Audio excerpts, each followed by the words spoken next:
সম্মানিত অংশগ্রহণকারী, জাতীয় বিশ্ববিদ্যালয়ের সিলেবাসভুক্ত আইসিটি বিষয়ক অনলাইন প্রশিক্ষণ কোর্সে আপনাকে স্বাগত। ডেটা মানে হল উপাত্ত, যা কোনো ঘটনা, সংখ্যা, মাপ বা পর্যবেক্ষণের মাধ্যমে পাওয়া যায়। যেমন রহিমের উচ্চতা 5 ফুট 6 ইঞ্চি, এটি একটি ডেটা। আমরা কি ভেবে দেখেছি ডেটা কি শুধুমাত্র এক ধরনের? না, স্প্রেডশিটে আমরা মূলত বিভিন্ন ধরনের ডেটা ব্যবহার করি। চলুন আমরা বিভিন্ন ধরনের ডেটা সম্পর্কে জেনে নিই। এই ভিডিওতে আমরা ডেটার ধরন, ব্যবহার, ওয়ার্কবুক তৈরি ও সেভ করা সম্পর্কে জানব। প্রিয় অংশগ্রহণকারী, সাধারণত পূর্ণ, দশমিক, ধনাত্মক বা ঋণাত্মক সংখ্যাগুলো এই ধরনের ডেটার অন্তর্ভুক্ত, যেমন 100, 45.5 বা -20 ইত্যাদি। যে কোনো গাণিতিক হিসাব বা পরিমাপের জন্য এটি ব্যবহার করা হয়। শিক্ষার্থীর প্রাপ্ত নম্বর, পণ্যের সংখ্যা বা দূরত্ব ইত্যাদি হল সংখ্যাবাচক ডেটা।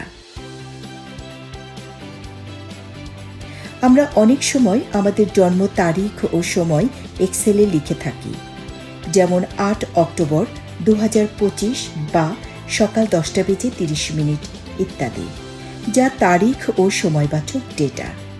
বয়স গণনা, সময়সীমার নির্ধারণ বা সময়ের সাথে সাথে ডেটার পরিবর্তন বের করার জন্য এটি খুবই দরকারি। এক্সেল এই ডেটা নিয়ে সরাসরি হিসাব করতে পারে। প্রিয় অংশগ্রহণকারী, টেক্সট হলো বর্ণ, শব্দ, বাক্য বা সংখ্যার মিশ্রণ, যার উপর কোনো গাণিতিক হিসাব করা যায় না। যেমন নাম, ঠিকানা, পণ্যের বিবরণ বা কোনো কিছু লেখার জন্য টেক্সট ডেটা ব্যবহার করতে হয়। মনে রাখতে হবে, টেক্সট ডেটাগুলো বর্ণনাক্রমে A to Z বা Z to A সাজানো বা নির্দিষ্ট শব্দ অনুযায়ী ফিল্টার করা হয়। মুদ্রা হলো এক ধরনের সংখ্যা, যা টাকার প্রতীক। টাকা, ডলার এবং দশমিক স্থান ডেসিমাল প্লেস দিয়ে সাজানো থাকে। যে কোনো আর্থিক লেনদেন বা হিসাব, যেমন পণ্যের দাম, বেতন বা মোট বিক্রয় দেখানোর জন্য এটি ব্যবহার করা হয়।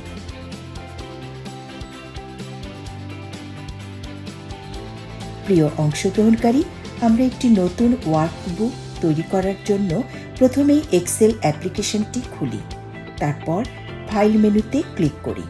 এখন ব্ল্যাঙ্ক ওয়ার্কবুক অপশনটি নির্বাচন করি, তাহলে একটি নতুন ওয়ার্কবুক তৈরি হবে।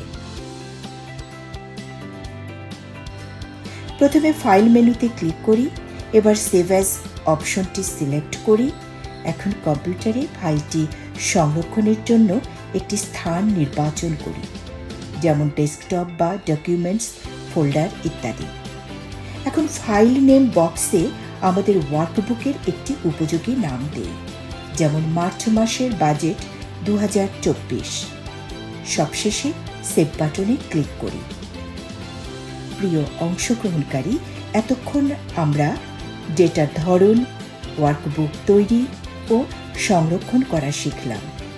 পরবর্তী ভিডিওতে ফর্মুলা, ফাংশন জানতে পারব। ধন্যবাদ।